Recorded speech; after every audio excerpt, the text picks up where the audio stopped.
Now it's time for us to look at constructing our splash screen. It's going to be very simple. We're going to add a little animation. It's going to be fun. That's what splash screens are supposed to be. Fun, quick, and to the point. All right, very simple. So let's go to our main weather splash screen, that is. So this is where we are. You can see it works fine because we have splash screen showing there. But that's not what we want. We want something more elaborate because we are awesome developers. So first things first, we're going to use our Surface, our good friend Surface, because it allows us to create all sort of widgets, create all sort of fields, create the user interface that we need. It's a canvas, the most basic canvas, if you will. So I'm going to pass a modifier here real quick, and I want to add a padding like that, and I want about 15.dp. Looks like I have an issue here. I didn't take my modifier, so modifier like this. Put that, let's also import our DP. Very good. And I am also going to add something else. I'm going to say size.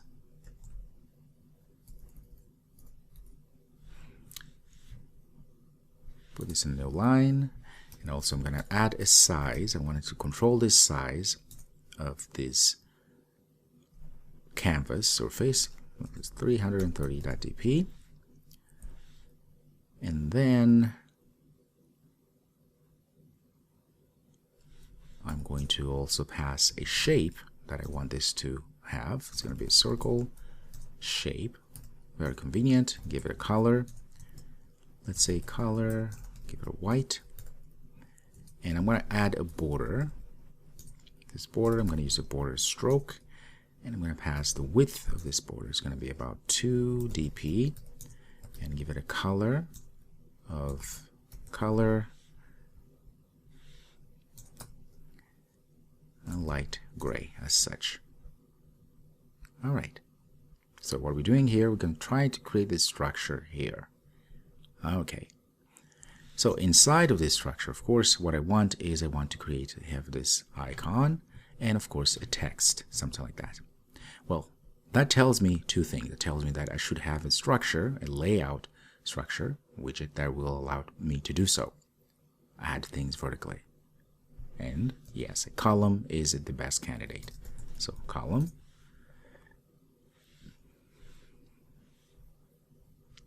And I'm going to pass a few arguments here. Pass a modifier. This modifier here, I'm going to say I want a padding. So modifier.padding of about 1 dp, so not too much. And then let's say horizontal alignment. Say alignment. Compose alignment. I want this to be center. Try again. Center horizontally, and our vertical arrangement. I'm going to say arrangement, center, say arrangement. This to be center as such. Okay, so that means all the contents are going to be in the middle per se. All right, and let's go ahead and put a text first, just to see if we are on the right track. I'm going to say find the sun like this. Let's go ahead and run. So Control R or Shift 10 for Windows. Okay, that looks good. We have that nice circle with the stroke, right? The border stroke, I should say, and looking good. So. But it's not what we want. We also want to make sure that we have this icon here. Now, we could create or use the icons that Compose already comes with, but they're very limited. So I do have a few icons that I have as PNGs, as images, that we're going to add into a project. Again, you should have and will have access to all of this. So what I'm going to do in our drawable here, this is where all of our assets that we want to use in our app we add, in this case images and so forth. I'm going to copy them over so you have them. Again, all these assets you should have access to. If anything, you can go to the Git repository and get that, all of those assets. and add to your project. All right, so I'm going to copy them over. There are a few. Okay, there we go. So we have a few of these assets. I'm going to just click on them. This is humidity, which we're going to use later. And there's the pressure and so forth. So I want to probably use this sunny.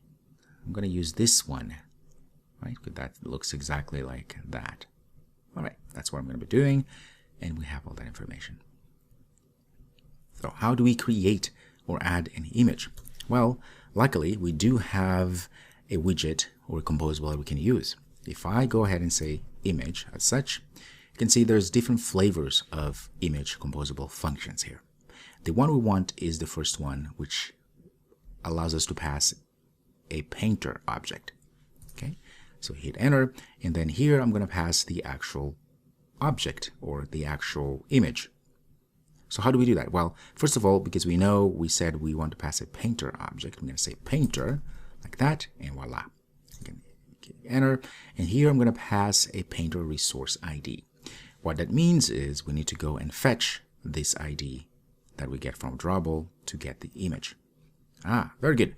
How do we do that? Well, to do so, we have to invoke the R class, resource class. Now, it's important to remember that it's kind of very interesting to get that class, because if you wait for a second, you say R, you can see now we have all these R's. And you got to be careful because the R that we want is our R, as I call it, which means it's going to be the R that is coming from our packages. So I'm going to go and find, you need to go and find where it says something com.bop and jet weather forecast. Now, this has to be your own. If you changed the package name, then you cannot find it. Do not get any of these other R's. You have to get this one because we want to be able to get resources of our project from our project. Does that make sense? So get the R to import that has your package name of your entire app. Very important. Okay. And then right now, then when you say dot to access, you can go and say drawable. Voila. And we're going to go and get the sun. You can see now we have access to all of the drawables that are inside of our drawable folder. So I want the sun like this.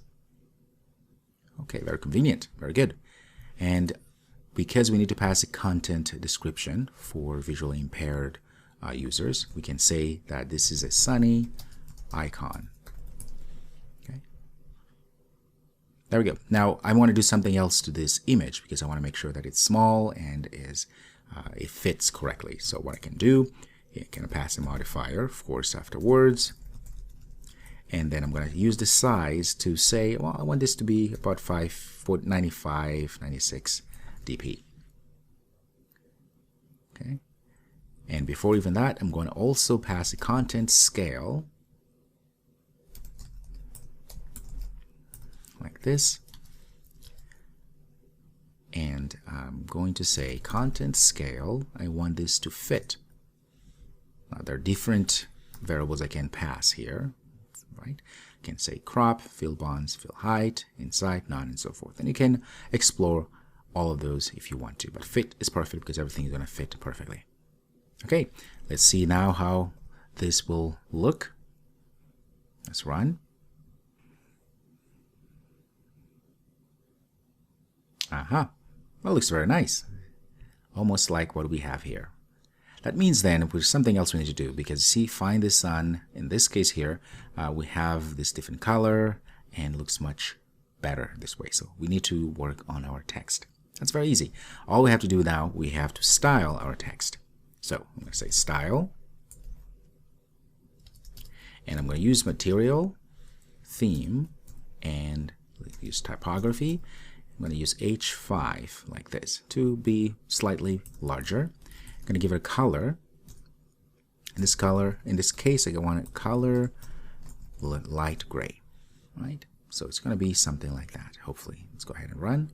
Different ways to run this, of course. Let's run there. Aha, now it looks better. Looks exactly what we have here. Very good. So Once we have the structure, the navigation, which was very important, you can see now we can just focus on beautifying our user interfaces. That is the beauty of Compose in many ways, is because it's easy to put things together. Now, whatever you can imagine in terms of the user interface, you can actually build it. Once you understand how to lay things out using columns, how to leverage the libraries that come with this toolkit, Compose, you can do all sorts of things. Add images, you can scale those images, you can modify things using modifier, and so forth. And just like that, we have the structure there.